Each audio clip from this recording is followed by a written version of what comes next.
I think that one of my definitions of psychic is psychics are people who have learned to consciously process more of that sensory data than other people. It used to be called ESP, extrasensory perception.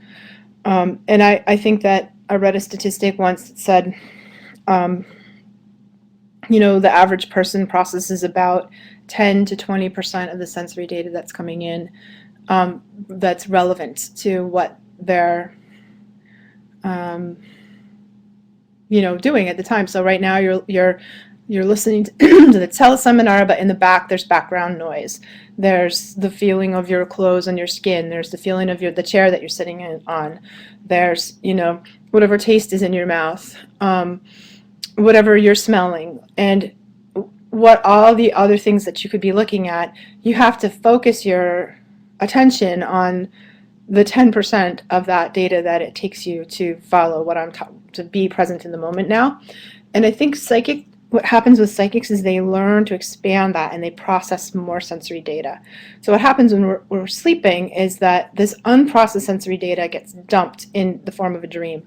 And most dreams are funny. They're like brain salad, and you'll notice that they have little, like, they're whatever you were watching on TV before you went to bed.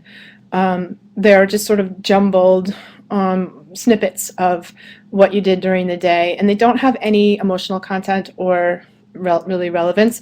You won't remember them at all. So as soon as you're done with the dream, your brain clears the cache and it's moving on to something else. So you don't have to pay attention to those ones, but I want you to begin to pay attention to your dreams, particularly if you want to increase your visual psychic ability. Paying attention to your dreams is a really great way to do that.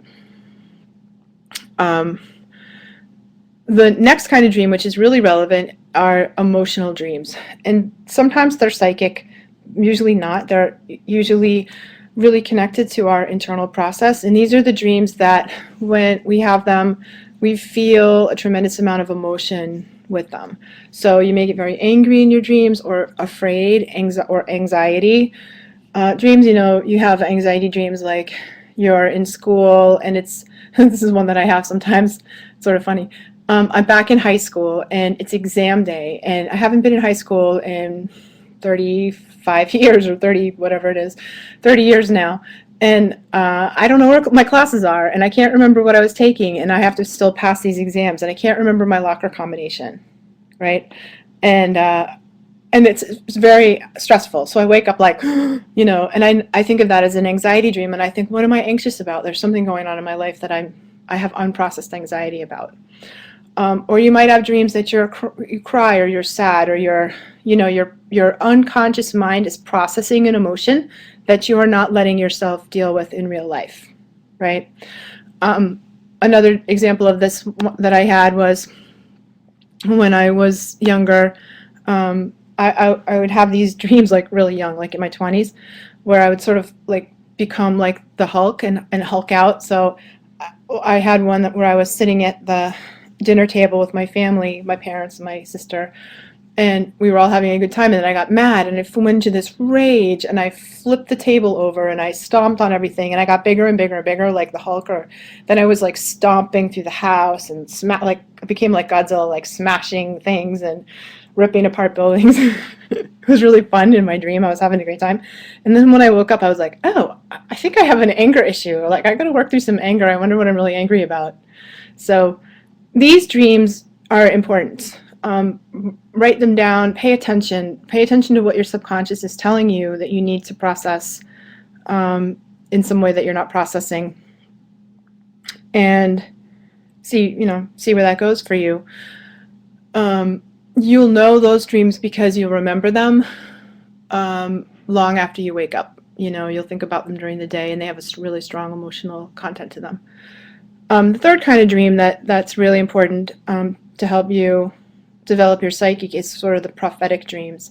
Prophetic dreams are when something profound happens, your guides come and talk to you, which they do all the time in your sleep, by the way, and they tell you something important. They pass information to you. They let you know something's going to go down. And usually the hallmark of these dreams is that there's no emotional content about it. They can be very peaceful and calm, even though whatever's happening in the dream might be really upsetting. So really common example of this is a death premonition. So I had a dream when I was living overseas. I was in college, and I had a dream that my grandmother came to visit me, and she was sitting and we were having coffee in a cafe, and she's like, "I'm leaving now," and I love you, and I came to say goodbye. And she left, and I knew she was gonna die. She was dead. That she had visited me in her sleep. And I woke up out of the dream to the phone ringing, and it was my mom telling me that she had passed away. And in the dream, I knew what was going on. I knew she was dying, but I didn't feel anything about it. Like it was a fact. And I could feel other guides around and helping and supporting, and I knew she was at peace and had just come by to say hi. It wasn't until I woke up that I got really, and talked to my mom, and I was so far away from home, but that's when I got upset. So you might have dreams that really intense things happen.